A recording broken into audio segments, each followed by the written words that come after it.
Good morning all of you. तो आज का जो हमारा चैप्टर नंबर फर्स्ट जिसका नाम क्या है, सॉलिड स्टेट। चैप्टर वन का क्या नाम है, सॉलिड स्टेट। सॉलिड स्टेट के बारे में इस चैप्टर के अंदर पढ़ेंगे हम। जो सॉलिड के अंदर जो जो प्रॉपर्टी है या जो उसके बारे में सॉलिड के बारे में इस चैप्टर में पढ़ेंगे हम। तो होगा इसका। तो सबसे पहले क्या क्या इसमें, तो सबसे पहले हम पढ़ेंगे उसकी इंट्रोडक्शन। तो matter exit mainly three state. जो कोई भी मैटर हमारा वो क्या होगा, कितने स्टेट में होगा, तीन स्टेट में होगा। क्या क्या नाम, क्या क्या किसे किसे कहते हैं हम इसे, सॉलिड, लिक्विड, गैस। तीन स्टेट में होगा जो हमारा मैटर होगा। एक तो सॉलिड है, एक लिक्विड, एक गैस। इन तीन स्टेट में पाया जाता है।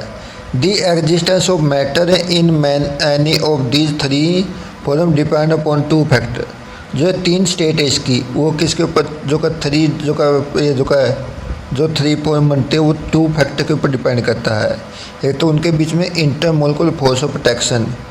तो जो उसको क्या कहें, मॉलिक्यूल को एक दूसरे के नज़दीक लाएगा, उसको हम क्या कहें, इंटरमोलिकुलर फोर्स। जैसे सॉलिड है, सॉलिड के अंदर इंटरमोलिकुलर अट्रैक्शन क्या होगी, वो ज़्यादा होगी। इस प्रकार बिल्कुल एक दूसरे के क्लोजली पैक होगा। और दूसरा क्या होगा, तो जो लिक्विड है, तो उसमें क्या होगा, लिक्विड में इस प्रकार का होगा, ये थोड़ा उनसे क्या होगा, मॉलिक्यूल दूर दूर होगा। और गैस में क्या बिल्कुल दूर दूर होगा। तो इस प्रकार बताएंगे हम। तो ये होगा इसका। तो ये जो का सॉलिड में तो क्या होगी, इंटरमोलिकुलर अट्रैक्शन फोर्स जो का ज़्यादा होगा, लिक्विड के अंदर इससे थोड़ा कम होगा, और गैस में बिल्कुल ही नेग्लिजिबल होगा। इसके कारण जो का ये तो क्लोजली पैक हो गए, ये जो का थोड़े दूर दूर हो गए, और ये क्या गैस के मॉलिक्यूल क्या हो गए, और भी ज़्यादा दूर हो गए। तो इस प्रकार इसको हम क्या बताएंगे कि ये जो है उनके बीच में intermolecular force of attraction solid में ज़्यादा, लिक्विड में उससे कम, और गैस में नेग्लिजिबल के बराबर होती है। तो होगा इसका। दूसरा इसमें है थर्मल एनर्जी। थर्मल एनर्जी क्या होती है कि पार्टिकल अपार्ट, उसको दूर दूर करना, मतलब मोशन में जाना। तो मोशन में किस में सबसे ज़्यादा थर्मल एनर्जी होगी, तो यानी जो देखें हम जो का गैस में सबसे ज़्यादा, क्योंकि मॉलिक्यूल इसके पहले ही दूर दूर है। और सॉलिड में क्या होगी, वो सॉरी लिक्विड में क्या होगी, उससे कम होगी। गैस सॉलिड में बिल्कुल ही कम होगी। तो इस प्रकार ये होगी इंटरमोलिकुलर फोर्स ऑफ प्रोटेक्शन, ऐसा थर्मल एनर्जी। तो अगर जो सॉलिड में तो क्या होगी, थर्मल एनर्जी बिल्कुल कम होगी। गैस में उससे क्या, सॉलिड में उस लिक्विड में उससे क्या होगी, ज़्यादा होगी। गैस में सबसे ज़्यादा होगी। तो इस प्रकार बताएंगे हम। तो होगा इसका। Sum of common property of solid है। तो कुछ प्रॉपर्टी पढ़े हम सॉलिड, लिक्विड जो का उनको इनसे एक दूसरे से अलग करती है। सॉलिड भी distinct from two state of other, जो उनसे अलग होती है। तो क्या होगी, एक तो क्या सॉलिड है रिजिड, सॉलिड रिजिड होगा और डेफिनेट शेप होगी। Solid are rigid and definite shape, उसकी रिजिड होगा और जो का डेफिनेट शेप होगी। Solid have definite volume irrespective to size और शेप ऑफ कंटेनर विच तो का दे प्लेस्ड। उनके बीच में क्या डेफिनेट वॉल्यूम होगा, क्योंकि जो इनका मॉलिक्यूल जो का एक दूसरे के नज़दीक है ना, जिसके अंदर size of container in which place जो का वो क्या करेगा, उसका जो का साइज को गेन निकलेगा, क्योंकि डेफिनेट वॉल्यूम है इसका। तो होगा इसका। नेक्स्ट है सॉलिड जो का है ऑलमोस्ट जो का कंप्रेसिबल, मतलब इसको हम जो का सॉलिड को कंप्रेसिबल नहीं कर सकते, क्योंकि मॉलिक्यूल पहले उनके क्लोजली पैक होते हैं। ये होगा सॉलिड डिफ्यूज, तो का very slowly as compare liquid gas. तो इनके जो का सॉलिड क्या होगा, जो का बहुत ही स्लोली डिफ्यूज होगा, जो का लिक्विड और गैस की अपेक्षा, क्योंकि इसके मॉलिक्यूल पहले ही क्लोजली पैक है। जब क्लोजली पैक तो उनके बीच में तो क्या होगा, डिफ्यूजन कम होगी। Constituent particle are very closely pack in solid permit little space of their movement. Diffuse क्यों नहीं होगा, ये बताया था क्या, क्योंकि उसके बीच में स्पेस बिल्कुल ही कम होता है। जब स्पेस कम होगा तो वो पार्टिकल क्या होगा, डिफ्यूज नहीं होंगे। तो होगा इसका। नेक्स्ट है तो का सॉलिड है जो का मच हाई डेंसिटी, तो जो इसकी डेंसिटी ज़्यादा होगी, मास टू वॉल्यूम रेशो, वो जो का गैस और लिक्विड के अपेक्षा इनकी डेंसिटी क्या होगी, वो ज़्यादा होगी। तो होगा इसका। तो मास है तो का मस्ट जो का most solid become liquid when heated. बहुत से मास सॉलिड क्या होगा, वो हीट करने पर लिक्विड के अंदर चेंज हो जाते हैं। जो का सम अंडरगो जो का सब्लिमेशन ऑन हीटिंग, हीट करके किसमें, गैस के अंदर चेंज हो जाते हैं। द टेम्परेचर विच जो का solid change into liquid is का मेल्टिंग पॉइंट। जब वो टेम्परेचर जो सॉलिड को लिक्विड में चेंज करेगा, उस टेम्परेचर को हम क्या कहते हैं, मेल्टिंग पॉइंट कहते हैं। और द प्रोसेस इज का मेल्टिंग, उस प्रोसेस को हम क्या मेल्टिंग कहते हैं। ड्यू टू वेरिंग जो का nature of solid their melting temperature vary considerably. उनका जो क्या होगा किसी भी जो सॉलिड का, तो सॉरी क्या ड्यू टू वेरिंग नेचर, मतलब उसमें नेचर सॉलिड की क्या होगी अलग अलग होगी, जो का टेम्परेचर उसका भी क्या होगा वो अलग होगा। मतलब जैसे कुछ में इंटरमोलिकुलर प्रेसिपिटेशन ज़्यादा होती है, कुछ में कम होती है, उनके कारण उनका वो क्या होगा अलग अलग होगा। तो ये थी उसकी कुछ कैरेक्टरिस्टिक। अब आगे पढ़ेंगे इसके क्लासिफिकेशन सॉलिड। सॉलिड की classification, classification of solid. Solid की क्लासिफिकेशन क्या क्या है। तो solid are divide into two class.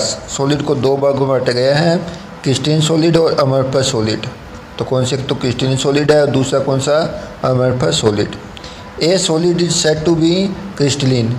किसी भी हम जो का सॉलिड को क्या कहें क्रिस्टलीन तब कहेंगे if constituent arrangement does regular manner through out the three dimensional network.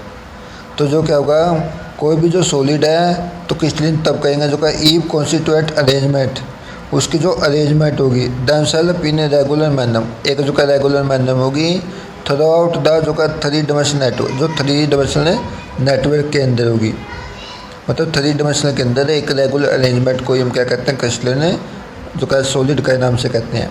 The order arrangement building तो कॉन्स्टिट्यूएंट एक्सटेंड ओवर जो का लार्ज डिस्टेंस, मतलब ये क्या होगा जो आपस में जुड़ करें। अब जैसे हमने क्या ले लिया इस प्रकार की हमने ये अरेंजमेंट ले ली थ्री डायमेंशनल के अंदर, वैसे तो ये तो इस प्रकार हम क्या करें उसको जोड़ कर एक लंबी क्या कर सकते हैं, शॉर्ट रेंज तो होगा ही होगा वो, उसके साथ क्या होगा एक लॉन्ग रेंज के अंदर भी कन्वर्ट कर सकते हैं हम। जैसे ये इस प्रकार हमने कितनी भी लंबी बना सकते हैं उसको हम, उसको कहते हैं हम लॉन्ग रेंज या लॉन्ग डिस्टेंस तक उसको अरेंजमेंट करना। तो ये होगा इसका, तो इस प्रकार हम आगे वो करते जाएंगे तो ये क्या हो जाएगी उसकी वो बढ़ती जाएगी वो, तो वो क्या होगी एक लॉन्ग डिस्टेंस तक यानी उसकी होगी, तो जिसको हम लॉन्ग जो का रेंज का कह सकते हैं। और साथ में क्या होगा लॉन्ग रेंज के साथ साथ वो क्या होगा शॉर्ट रेंज का तो होगा ही होगा ये, तो होगा ये तो इसका है। ऑन द अदर एंड्स, दूसरे शब्दों में क्या कहेंगे हमें, इन अमरफस सॉलिड अरेंजमेंट ऑफ जो का बिल्डिंग जो का कॉन्स्टिट्यूएंट इज नॉट रेगुलर, मतलब उसमें जो का अमरफस में क्या होगी रेगुलर अरेंजमेंट नहीं होगी, उसको हम क्या कहेंगे शॉर्ट रेंज ऑर्डर कहेंगे हम, मतलब शॉर्ट रेंज ऑर्डर होगा। तो किसी पार्टिकल के तो रेंज जो का जैसे ये है इस प्रकार, तो ये अरेंजमेंट है, किसी की इस प्रकार होगी, किसी की जैसे ये इस प्रकार होगी, तो वो एक रेगुलर अरेंजमेंट नहीं होगी। जब रेगुलर अरेंजमेंट हो तो क्या होगी हमारे अमरफस होगा। और जो क्रिस्टलीन में क्या होगा कि एक रेगुलर अरेंजमेंट भी होगा थ्री डायमेंशनल नेटवर्क में होगा, उसको हम क्या कहेंगे क्रिस्टलीन सॉलिड के नाम से कहेंगे। अब जैसे इसका एग्जांपल है तो शुगर होती है, शुगर हमारी क्या होती है क्रिस्टलीन, और जो का शुगर हो गया साल्ट हो गया दोनों ही क्या हमारी वो क्रिस्टलीन नेचर में है योगा इसका। तो इस प्रकार होगा जो हेल्थी होती है हमारी वो क्या आती है जो पाउडर फॉर्म में होती है, पाउडर फॉर्म में होने के कारण वो क्या हमारी अमरफस फॉर्म में होगा। जो पाउडर फॉर्म हमेशा हमारे क्या अमरफस फॉर्म में, क्योंकि उसकी रेगुलर अरेंजमेंट होगी, इरेगुलर अरेंजमेंट होगी। और जो का एक थ्री डायमेंशनल नेटवर्क स्ट्रक्चर होगा उसको हम क्या कहेंगे क्रिस्टलीन सॉलिड के नाम से कहेंगे। तो ये इसकी दोनों की डेफिनेशन थी। अब सबसे पहले पढ़े हम crystalline solid. Crystalline solid, crystalline solid क्या है, एक crystalline solid homogeneous solid, homogeneous solid होगा in which constituent particle atom ion molecule are arranged in definite repeating pattern. उस पैटर्न को बार बार रिपीट करेगी, जैसे मैंने भी वो कहा था स्ट्रक्चर में था इस प्रकार था ये, उस पैटर्न को बार बार रिपीट करेगी, जैसे ये सेम उसी पैटर्न को बार बार रिपीट करेगी, तो उसको हम क्या कहेंगे क्रिस्टलीन सॉलिड के नाम से कहेंगे हम।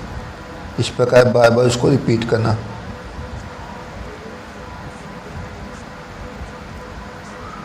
तो बार बार जो रिपीट करेगी उसको हम क्या कहेंगे क्रिस्टलीन सॉलिड के नाम से कहेंगे हम। तो होगा इसका एग्जाम्पल क्या है इसके, जैसे डायमंड हो गया, डायमंड होगा क्वार्ट्ज NaCl पोटासियम सल्फेट, तो ये इसके एग्जाम्पल है। क्या क्या डायमंड क्वार्ट्ज NaCl और पोटासियम सल्फेट, ये क्या हो गए थ्री डायमेंशनल स्ट्रक्चर होगा। थ्री डायमेंशनल स्ट्रक्चर के अंदर जो उनके अरेंजमेंट रेगुलर पैटर्न में होगा जो बार बार रिपीट करेगी, उसको हम क्या कहेंगे जो क्या कहेंगे क्रिस्टलीन सॉलिड के नाम से कहेंगे। अब इसके आगे कुछ कैरेक्टरिस्टिक, जनरल कैरेक्टरिस्टिक ऑफ जो क्या general characteristic of crystalline solid, कुछ क्रिस्टलीन सॉलिड की जनरल कैरेक्टरिस्टिक उसके बारे में पढ़ेंगे हमें। सबसे पहले तो उसकी रेगुलर अरेंजमेंट, तो क्रिस्टलीन सॉलिड है जो का होमोजेनियस सॉलिड, होमोजेनियस सॉलिड होगा विच द पार्टिकल एटम और जो ion molecule are arrange in definite regular pattern in all dimension. तो क्या होगी इसकी जो रेगुलर अरेंजमेंट होगी एटम की, तो क्या आयन की, मोलिकुल की, वो क्या डेफिनेट अरेंजमेंट होगी, और जो क्या ऑल डायमेंशन के अंदर क्या डेफिनेट अरेंजमेंट है, तो उसको क्या कहेंगे हमें क्रिस्टलीन सॉलिड के नाम से कहते हैं। तो पहले क्या होगा एक रेगुलर अरेंजमेंट होगी और वो क्या होगी 3 डायमेंशन स्ट्रक्चर के अंदर होगा, ये होगा इसका। सेकंड क्या क्या है, total intermolecular force of traction, total intermolecular force of traction crystalline solid maximum, उनके बीच में जो क्या होगी intermolecular force of traction crystalline solid में मैक्सिमम होगी। थस इम्पार्टिंग मैक्सिमम स्टेबिलिटी, उनके अंदर स्टेबिलिटी क्या मैक्सिमम होगी। Force responsible for the stability involve ionic bond, covalent bond, hydrogen bond, van der Waals force of traction, मतलब इतनी ज़्यादा जो क्या ट्रैक्शन होगी जो क्या वो अलग अलग जो इसके अंदर होगी, आयनिक बॉन्ड भी हो सकता है उसके द्वारा, कोवेलेंट बॉन्ड भी हो सकता है, हाइड्रोजन बॉन्ड और वंडरवाल फोर्स, तो वो इनके ऊपर डिपेंड करेगी स्टेबिलिटी कितनी, यानी बॉन्ड किस प्रकार स्ट्रॉन्ग है वीक है उसके ऊपर डिपेंड करेगी वो। तो ये होगा इसका। नेक्स्ट है इसमें तो क्या एक crystalline solid usually constituent large number of small tiny जो का क्रिस्टल कार्ड यूनिट सेल। तो जो का एक क्रिस्टलीन सॉलिड होगा उसका एक लार्ज नंबर स्मॉल छोटे क्रिस्टल होंगे जिसको हम यूनिट सेल के नाम से कहते हैं। ईच जो का यूनिट है डेफिनेट कैरेक्टरिस्टिक जियोमेट्रिकल शेप, तो यानी उनकी एक जियोमेट्रिकल शेप होगी, मतलब जो उसमें क्रिस्टल छोटे पार्टिकल कह सकते हैं उसको जिसको हम यूनिट सेल कहेंगे, उनका क्या है कि डेफिनेट जियोमेट्री होगी, जो किसी की तो क्यूब होगी किसी की मोनोक्लिनिक, तो इस प्रकार अलग अलग टाइप के स्ट्रक्चर शो करेंगे, वो आगे पढ़ेंगे हम। तो होगा इसका। नेक्स्ट है crystalline solid have regular arrangement of particle which repeat, तो का जो का पीरियडिकली अवर जो का जो एंटायर क्रिस्टल, मतलब जो का वो उसी रेगुलर अरेंजमेंट को बार बार रिपीट करेंगे जो उसका एक पूरे इंटायर क्रिस्टल के अंदर होगा। थस जो का exhibiting short and long range order, तो क्या शॉर्ट रेंज का भी होगा और लॉन्ग रेंज का भी होगा, दोनों ऑर्डर का होगा, शॉर्ट रेंज का भी कहेंगे उसको, लॉन्ग रेंज ऑर्डर दोनों ऑर्डर का कहेंगे इसको।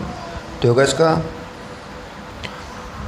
तो क्या क्रिस्टलीन सॉलिड है जो का शार्प मल्टी पॉइंट, तो क्रिस्टलीन सॉलिड का क्या शार्प मल्टी पॉइंट होगा, है जो का डेफिनेट हीट ऑफ फ्यूजन, उनकी क्या डेफिनेट हीट ऑफ फ्यूजन होगी और शार्प मल्टी पॉइंट होगा।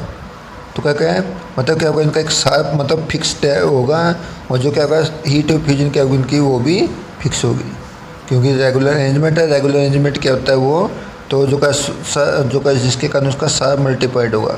अब जैसे हमने NaCl लिया, NaCl का जो मल्टी पॉइंट कितना होता है वो होता है 1074 केल्विन, तो इसका क्या ये फिक्स है 1074 केल्विन क्या होता है उसका मल्टी पॉइंट NaCl का, तो ये क्या शार्प हो गया।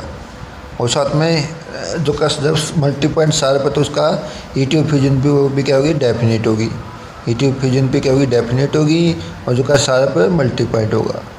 क्रिस्टलीन सॉलिड और ट्रू सॉलिड, तो ये जो का सॉलिड की प्रॉपर्टी शो करेंगे, तो ये जो का लिक्विड या जो का उसकी प्रॉपर्टी को शोने के इसके कारण इसको हम क्या कहते हैं ट्रू सॉलिड के नाम से कहते हैं।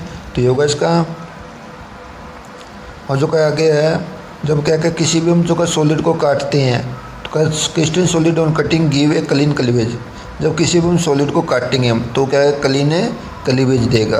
तो किसी भी तरीके से जैसे हमने कहा जो हमने ये जैसे मैंने अभी बोला था क्यूबिक जो हमारा स्ट्रक्चर है उसको हम काटें हम तो कैसा देगा वो क्यूब टाइप का ही स्ट्रक्चर देगा, कि हमने जैसे इस प्रकार काट दिया उसको इस टाइप में काट दिया किसी टाइप में काट दिया तो क्या है क्रिस्टलीन स्ट्रक्चर है, मतलब वही क्लीन क्लीवेज देगा काटने के बाद, मतलब वही स्ट्रक्चर रिपीट करेगा।